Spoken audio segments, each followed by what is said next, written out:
Bonjour à tous, aujourd'hui on part sur une nouvelle vidéo. Vous allez voir nouveau concept, des livres que normalement je vous ai pas présentés. Donc c'est parti. Donc vous pouvez demander, déjà en voyant le titre, c'est quoi ce concept? Donc moi j'aime beaucoup allier des choses avec un thème. Et là je me suis dit comme on rentre dans l'hiver, la période où il fait froid, il neige, bon, ça c'est gentil parce qu'il neige jamais, il pleut, il y a de la boue, ou c'est moche. Bah, il y a des livres qui sont très beaux et qui sont très bien, qui vont très bien avec cette période-là. Du coup, on va commencer avec notre premier livre, La nuit où les étoiles se sont éteintes. Donc, voici notre beau bébé, La nuit où les étoiles se sont éteintes. Donc, c'est un livre de Neil Gaiman et Marie Alino. Donc, j'en avais déjà parlé, je pense, dans ma première vidéo où je parlais de livres où je sais que je voulais lire. Et je l'ai lu. Je l'ai lu en une journée. Enfin, bon, après 24 heures, parce que je l'ai commencé l'après-midi et après, je l'ai fini à 3 heures du matin. Ça en dit long sur ce que c'est. Et c'est un livre qui m'a détruit le cœur, qui m'a énervé, qui m'a pas fait chialer, mais presque. On sait jamais. Et pour faire l'histoire de ce livre, donc, c'est un livre où on va suivre un jeune, Finn, qui a perdu son père et sa mère va en prison. Donc, il se retrouve dans la maison de son oncle. Donc, il change de ville, il est dans la Nouvelle-Orléans. Et il va rencontrer un groupe de jeunes. Et ça va juste, ça va changer sa vie. Et si vous voulez une romance LGBT dans un truc un peu dark où on sait qu'on va tous chialer, lisez-le, La nuit où les étoiles se sont éteintes. Prochain livre, on continue sur une romance et ils meurent tous les deux à la fin. Je pense que si vous suivez un petit peu le booktube, vous en avez déjà entendu parler.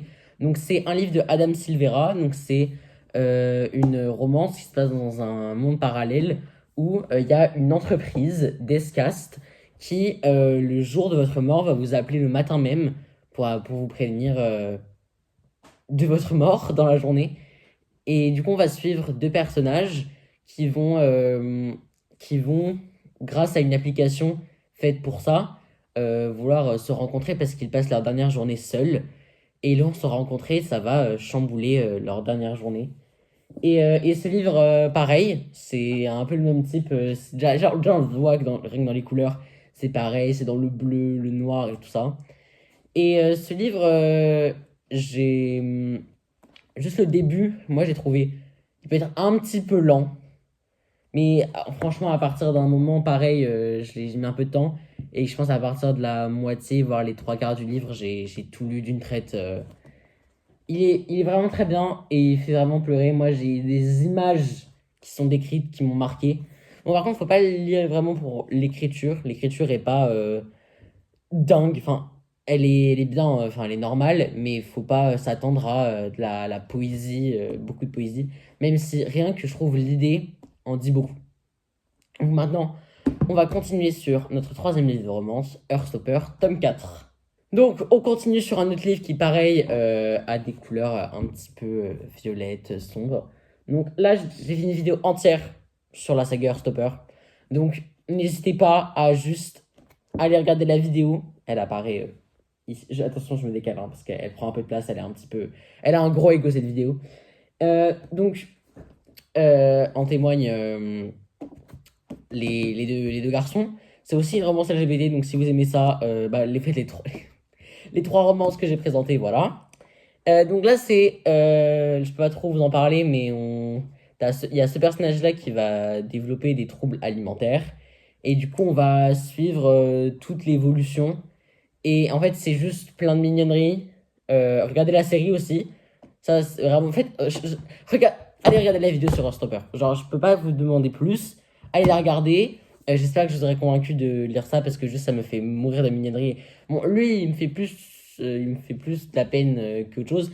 Mais allez regarder la série. Au moins, si vous voulez pas les lire, allez regarder la série.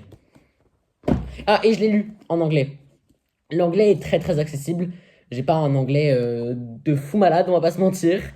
Mais bon, j'espère que je vous aurai convaincu. On passe maintenant à un prochain genre parce que la romance, il n'y a pas que ça en hiver. Maintenant, on passe au peu de livres de fantasy que j'ai dans cette pile. Donc, là, je vous présente deux livres parce qu'en fait, c'est deux livres de la même autrice. Et là, en fait, là, je vous conseille la saga, même si je l'ai pas fini, là, j'ai fini le tome 3, il me manque plus que le tome 4 et 5 à lire. Donc, ces livres, on va commencer par celui-là. Déjà, Beau Bébé, moi, je l'ai acheté dans une édition qui est juste magnifique. On en parle. Genre, regardez-moi ces dessins. Donc, on parle bien sûr de La Passe Miroir de Christelle Dabos. Je remets juste ça si vous voulez être un petit peu cachotier. Donc, La Passe Miroir de Christelle Dabos, donc c'est un beau bébé, on va pas se mentir. Donc, c'est un livre qui raconte l'histoire, donc c'est une fantaisie, donc c'est un monde où tout le monde vient d'une famille, dans chaque famille il y a une sorte de pouvoir particulier, tout le monde vit sur des arches. Et à un moment, il y a Ophélie qui va devoir se marier avec Thorn, quelqu'un qui vient d'une autre arche, et on se demande un peu pourquoi elle, alors qu'Ophélie c'est quelqu'un de très banal, qui est très maladroite, etc. Et en fait, ça part dans tous les sens. C'est pas mon tome préféré, mais je trouve que c'est celui qui représentait le mieux. Mais en fait, l'univers est dingue. L'univers est complètement. Il est poussé hyper loin et même on voit un peu de l'aristocratie. Donc, si vous aimez un peu les trucs politiques ou qui a un peu des secrets partout, je vous conseille vraiment la saga La Passe Miroir parce que, en tout cas, personnellement, c'était un énorme coup de cœur, même si je mets souvent longtemps à les lire. C'est un énorme coup de cœur et l'écriture est très très belle. Elle sait y faire. Maintenant, on va passer à mon coup de cœur de cette année. Ici et seulement ici, donc c'est de la même autrice. Donc c'est un livre il fait combien de pages? Il fait 220 pages, donc il est assez court. Et c'est écrit comme ça. Et ce livre, c'est ma révélation de l'année. En fait, c'est-à-dire que donc ça s'appelle Ici et seulement ici, ça parle d'un collège. Et on va suivre 5 ou 6 personnages, je crois, je sais plus. Il y a 5 ou 6 personnages qu'on va suivre à travers une année au collège. Et en fait, ça part dans tous les sens. C'est à la fois des histoires de vie normales, à la fois ça part dans fantasy, ça part dans tous les sens. Fois, c'est des enquêtes et moi, il peut mettre. En fait, elle a tellement bien capturé le sentiment de l'adolescence, du collège et tout ça que au début, en tout cas, il met mal à l'aise, en fait, parce que, en fait, il y a tellement des personnages qui sont très troublés, que, en fait, je sais pas, lisez ce livre, s'il vous plaît. J'ai pas envie d'être la seule personne traumatisée par la fin de ce livre. Et si vous l'avez lu, ne spoilez pas dans les commentaires, mais en tout cas, ou alors parlez-en avec moi, je sais pas. Parce que vraiment, ce livre a littéralement, je pense, changé ma vision de l'adolescence et du collège. Donc maintenant, on passe au prochain livre. Donc, prochain livre, on n'est plus du tout sur de la fantasy. On est sur Un policier, le tueur à la cravate de Marie-Aude Muraille. Oui, j'avais un doute, j'avais un doute. Mais déjà, vous voulez me dire c'est quoi cette couverture? On est d'accord. D'ailleurs, il n'est pas à moi, il est à ma sœur. Merci ma sœur d'avoir prêté ce livre qui m'a chamboulé. Donc, c'est l'histoire d'une fille qui va retrouver une photo de classe de son père. Et son père, donc sa femme, elle est morte. Sa femme, c'était Marie-Ève, ou Ève-Marie. Sa femme, c'était Marie-Ève. Et en fait, elle avait une sœur jumelle qui s'appelait Ève-Marie. Et en fait, il y a toute une histoire sur le meurtre de Ève-Marie ou de Marie-Ève. Et en fait, parce qu'elle est très très intelligente, en fait, on se perd complètement sur. Et en fait, elle nous trompe du coup, comme les deux prénoms se ressemblent et on fait pas attention, bah elle va juste nous duper et à la fin t'es en mode quoi? Et c'est juste un bijou. Et en fait, la fin, on se retrouve en fait dans la tête. Alors au début, donc, on suit plusieurs personnages, il me semble. Oui, on suit plusieurs personnages. Et à la fin, on va se retrouver. En fait, à la fin, ça se trouve, je vous dis pas, mais ça se trouve, on va se retrouver plusieurs fois dans la tête de ce personnage. Mais en fait, on finit le livre dans la tête du tueur en série. Et c'est iconique. Enfin, c'est pas iconique, mais vous m'avez compris. Ce livre m'a retourné le cerveau. Et j'ai beaucoup aimé parce que c'était très bizarre. Même si, honnêtement, bah, je me perdais complètement avec Ève-Marie et Marie-Ève. Hein. On va pas se mentir, tout le monde, je pense que c'était le but. Mais en tout cas, un beau bébé. Et on va continuer avec des classiques qui sont aussi des enquêtes, les Sherlock Holmes. Donc, nous avons les deux Sherlock Holmes. Donc là, je vous ai présenté les deux premiers tomes qui sont sortis, donc Une étude en rouge et Le chien des Baskerville. Moi, je pense que celui qui s'adapte le mieux, c'est Le chien des Baskerville parce que il fait un peu peur, il fait un peu peur et tout ça. Mais je me voyais pas mettre Une étude en rouge, alors qu'Une étude en rouge, c'est ce qui lance finalement Sherlock Holmes dans tout ça. Donc, pour ceux qui ne connaissent pas Sherlock Holmes, donc Sherlock Holmes, c'est un homme qui est extrêmement intelligent, c'est un détective privé. Et en fait, nous, on n'est pas dans sa tête, on est avec son colocataire qui s'appelle...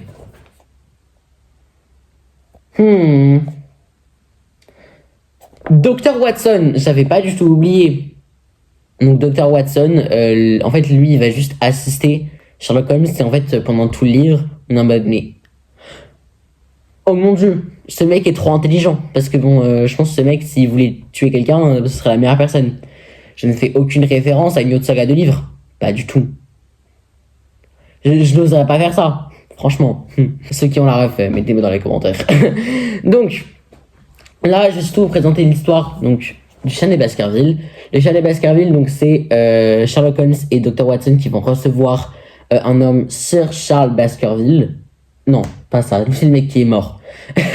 Pardon, en fait, c'est une vidéo que je fais un peu à l'arrache parce que j'avais envie de faire une. Du coup, je n'ai absolument pas préparé. Mais en tout cas, c'est un des Baskerville qui reprend la fortune des Baskerville qui vient parce que Sir Charles Baskerville est mort comme ça et on sait pas pourquoi. Sauf que Sherlock Holmes, lui, il a trop la flemme, il a trop de travail, il a d'autres trucs. Et il fait, bon, Watson, t'y vas et t'enquêtes à ma place. Et du coup, voilà, on se retrouve dans un endroit, dans des landes, dans un château avec apparemment un chien qui viendrait des enfers et qui tuerait des gens.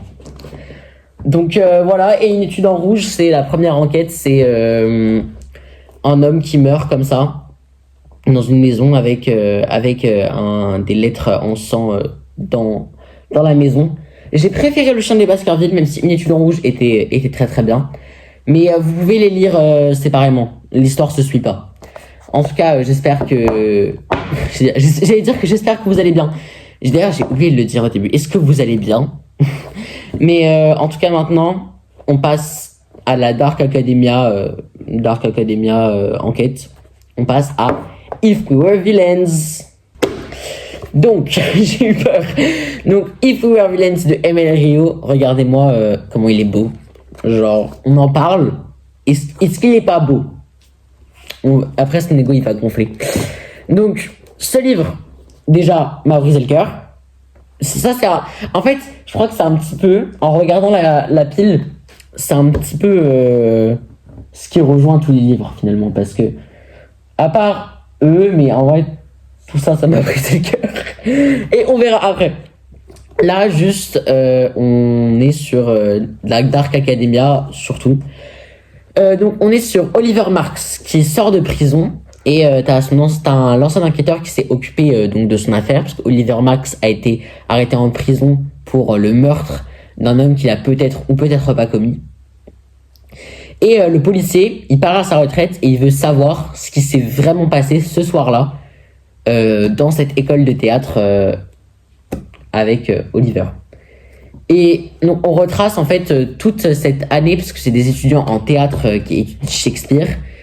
Et en fait, là, j'étais scotché pendant tout le livre parce que c'était hyper intéressant déjà de voir même des scènes de théâtre qui sont jouées et la jalousie, parce que la Dark Academia, c'est souvent décrit comme un groupe de personnes qui étudient, genre qui sont comme ça.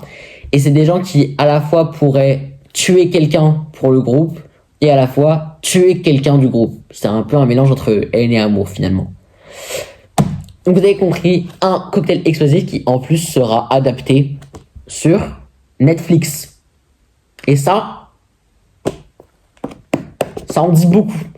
Par contre, j'espère que l'adaptation sera bien parce que j'ai fini ce livre chez ma grand-mère, j'étais choc-barre. Donc j'espère que vous le lirez parce que j'étais scotché à la fin, ça m'a brisé le cœur. Et en fait, je pense que c'est fait exprès qu'on voit un peu venir quelque chose parce que c'est très bien écrit. Mais en fait, il y a une partie où tu te dis, ok, pourquoi pas. Et d'un coup, t'es en mode, quoi? Et je sais pas, juste lisez-le. Genre, je sais pas, faites-moi plaisir. Lisez-le, demandez-le à Noël. En plus, c'est bientôt Noël. À tout le monde, cette vidéo sortira après Noël. Et là, par contre, je me sens con. Mais demandez-le à vos anniversaires. Je sais pas, ça fait toujours plaisir. Donc maintenant, on passe à un autre livre de Dark Academia que je n'ai pas là. Mais c'est Babel de R.F. Kuang. Donc, attends, voici Babel, ce beau bébé de R.F. Kuang. C'est écrit très bien. Ça m'a pété le cerveau. Voilà, c'est dit. Les réflexions sur le livre. Genre, t'as des réflexions sur le racisme, sur le paternalisme, sur la colonisation qui est juste genre. Pépito. Et je sais pas, juste ça m'a retourné le cerveau, même si au début j'ai trouvé ça un petit peu lent. J'ai eu du mal à accrocher, mais à partir vraiment, je pense, c'est un peu long. Moi au début j'ai trouvé ça un peu long, mais ça en valait la peine. Ça en valait la peine parce que déjà à la moitié du livre il y a un retournement de situation de malade. Et après, à partir de là, en fait, ça continue. Ça continue de tourner. Et quoi dire de plus sur ce livre? Ah oui, l'histoire. Donc c'est l'histoire d'un cantonais qui va être recueilli par un Anglais qui va le faire étudier toutes les langues, le latin. Donc ça se passe pendant genre le XVIIe siècle, je crois, à vérifier. Mais du coup, cet Anglais, il va lui apprendre tout pour qu'il aille étudier à Babel, à Oxford en gros. Donc c'est une école de traduction qui traduit des barres en argent parce que c'est un monde où il y a des barres en argent et si on écrit les bonnes formules, ça change des choses. C'est-à-dire que par exemple, si on met sur une barre d'argent une formule qui dit que genre les chevaux vont plus vite et qu'après tu le mets sur un chariot, sur un sur un truc comme ça, vous m'avez compris, bah du coup les chevaux ils vont aller très vite. Voilà. Et à un moment, il va se rendre compte que s'il continue, c'est lui-même qui va mettre en péril. Et pareil, c'est la Dark Academia, donc c'est 4-5 jeunes qui sont comme ça. Et je sais pas, juste ça m'a retourné le cerveau, ça m'a détruit. La fin, j'y pense encore souvent. Et je sais pas, juste c'était très très bien écrit pour le coup. Genre, des fois il y a des phrases sur mode. Ah oui, quand même. Et elle a sorti un nouveau livre, Catabasis, que je sais pas si je le lirai sûrement, mais déjà il y a Yellowface, que j'ai chez moi, mais que je n'ai pas là parce que je ne sais plus où il est. Mais je suis fatigué en ce moment. Mais j'ai très hâte de voir ce que Yellowface promet parce que si c'est au même niveau que Babel, j'en attends beaucoup, beaucoup. Donc maintenant, on passe aux 4 derniers livres de cette sélection. On passe à Rita de Marie Pavlenko. Donc, on continue sur une ligne de livres qui m'a littéralement, lui, vraiment détruit le cœur. Je l'ai fini, j'étais au collège, j'étais en permanence, je l'ai fini, j'étais en mode... Attends, genre là, je vais aller en cours après ça. Donc, Marie Pavlenko, c'est mon autrice française préférée. Parce que après c'est Eulocard parce que elle a pondu Nous les menteurs quand même. Faut respecter ce nom. Et Marie Pavlenko, Rita, un petit oiseau. Mettez du respect sur Marie Pavlenko en fait. Donc Rita, c'est l'histoire de Rita. Même si en fait c'est pas de son point de vue. Donc en fait c'est un drame qui s'est passé. On ne sait pas ce qui s'est passé, mais chaque personne de ses amis et de sa classe vont être interviewés. Donc, en fait, c'est un livre fait d'interviews, même si c'est souvent des longs paragraphes. Donc, c'est fait en interview. Donc, déjà, je trouve ça hyper intéressant parce que c'est rare. Et en fait, ils vont raconter comment ils l'apercevaient et comment ils sont passés à côté de ce drame. Et je sais pas, en fait, les personnages m'ont tellement touché et en fait, je suis tellement perturbé par Rita que j'ai oublié de finir la description. Donc, faut que ça se passe dans un lycée. Donc, ils sont en terminale. Et en fait, t'as différents personnages. Il y a Vigo, Roman, Timur. Timur et Roman, mes bébés finalement. Genre, en fait, ce livre m'a tellement chamboulé, m'a tellement permis de voir différemment certaines choses que ça fait partie de mes livres préférés de tous les temps. Donc, je voulais absolument en mettre parce qu'on a chialé et je l'ai relu il y a pas longtemps et même en sachant ce qui se passe, hein, ce qui va se passer à la fin, le retournement de situation, c'était un plaisir. J'ai adoré le lire. En fait, c'est le genre de livre où tout est tellement bien ficelé du début à la fin que quand tu le relis, t'es en mode comment je suis passé à côté. Genre comment j'ai pas vu ce qui allait se passer. Et en fait, quand tu lis pour la première fois, tu vois pas, tu sais pas. Mais en tout cas, voilà, c'était le livre que je voulais absolument vous présenter parce que pour moi, c'est l'un de mes livres préférés que j'ai jamais lu de ma vie. Maintenant, on passe au 7 Marie d'Evelyne Hugo. Bienvenue pour la découverte des 7 Marie d'Evelyne Hugo. C'est le plus beau livre que j'ai dans ma bibliothèque. Juste, ce livre est si beau, je tiens à dire. Genre, ça, c'est la version originale. Ça, c'est la version que j'ai. On dit merci Hauteville de faire des versions aussi belles, finalement. Et donc, c'est de Taylor Jenkins Reid, hein, parce que je l'ai toujours pas dit, mais c'est les 7 Marie d'Evelyne Hugo de Taylor Jenkins Reid. J'ai hésité à le mettre dans les romances, parce qu'il y a une romance saphique dans le lot. Mais en fait, ce livre est juste tellement important, je le trouve. Donc, en fait, pareil, à chaque fois qu'un livre me plaît, j'oublie de faire...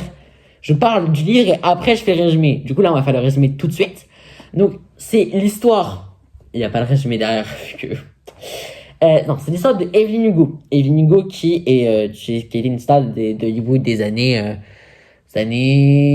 60, 70, donc, et qui va raconter l'histoire de sa vie à une journaliste sortie de nulle part, qu'on va suivre donc pendant toute l'histoire. Et elle va raconter tous les drames qu'elle a eu, puisque compliqué aujourd'hui, c'est bientôt les vacances. Allez, c'est bientôt fini. Donc Evelyn Hugo, elle a eu 7 maris, donc une vie assez chargée.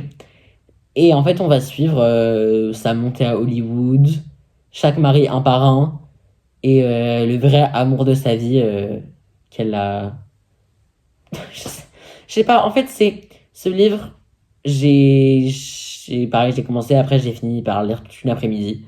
Je me suis forcé à le finir parce que ça faisait trop longtemps, et j'ai bien fait parce que, voilà. Et en fait, ce livre est tellement important et il traite de plein de sujets. Et en fait, on se rend compte que déjà, elle est hyper humaine. Et en fait, il y a rien d'autre à dire sur ce livre. Il y a rien d'autre à dire à part qu'il est trop bien et que je trouve qu'il y a une vision de la célébrité qui est juste incroyable. Et d'ailleurs, le nouveau livre de Taylor Jenkins Reid, Atmosphère, j'ai envie de le lire parce que ça parle de l'espace.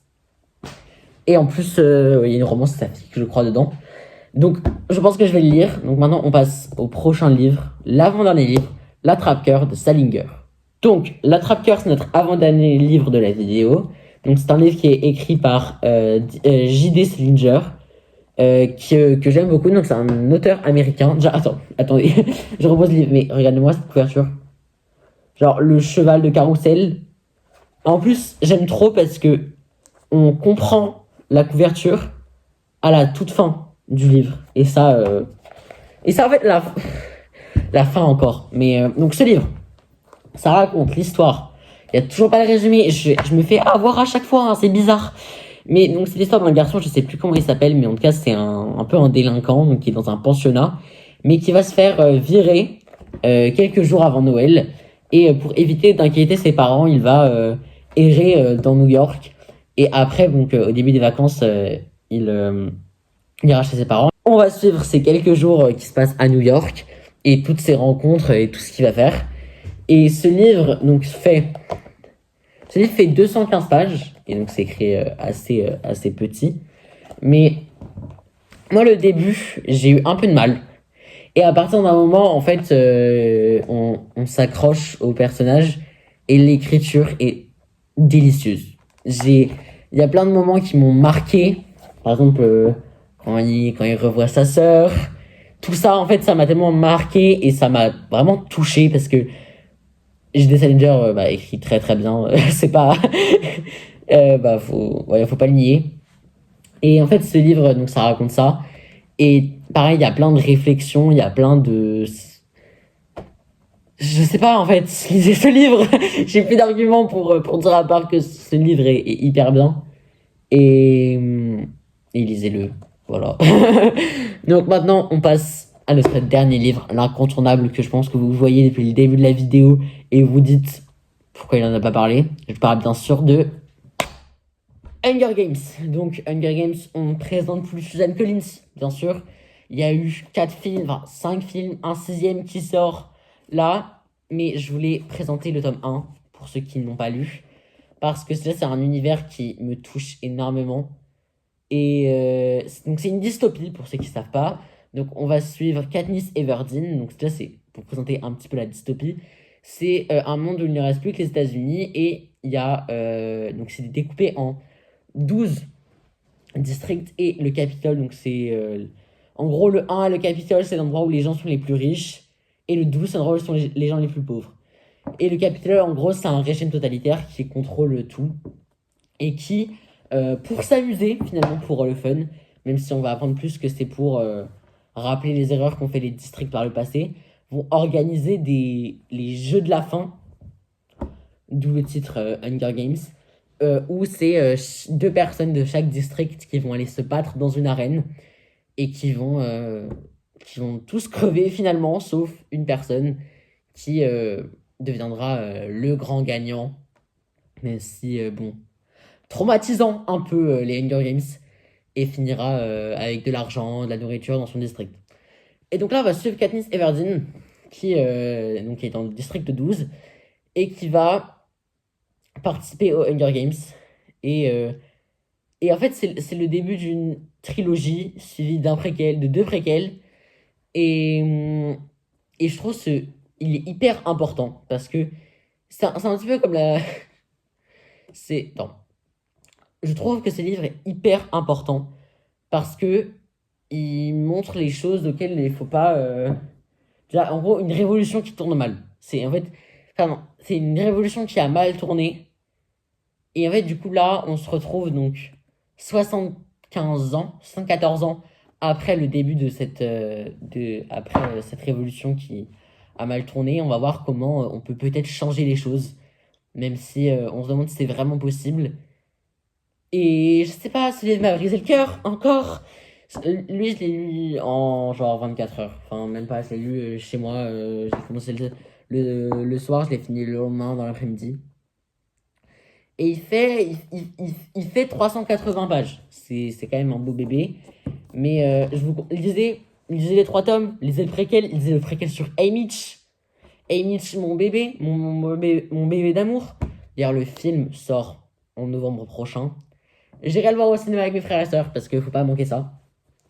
Et si vous avez la flemme de lire, regardez les films. Parce que les films sont très fidèles et sont très très bien.